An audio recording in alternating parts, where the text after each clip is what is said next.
Jesus tells us that the resurrection of the judgment is at hand here. And that means that Jesus is going to raise everyone who has ever lived from the dead.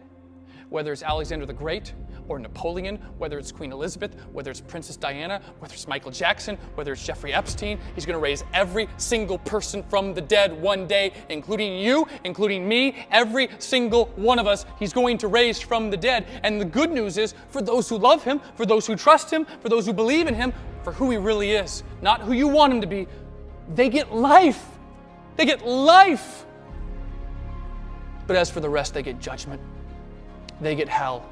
They get a real place of eternal torment, a real place of eternal suffering. And so I'm not here today asking whether or not you've ever prayed the prayer. I'm not here today concerned with whether or not you've ever asked Jesus to come into your heart. I'm not here today asking if you think you're good enough or religious enough, because newsflash, you aren't, only Jesus is. Those things are not my concern, but his concern. That's my only concern. And that is, do you hear his voice and do you honor him?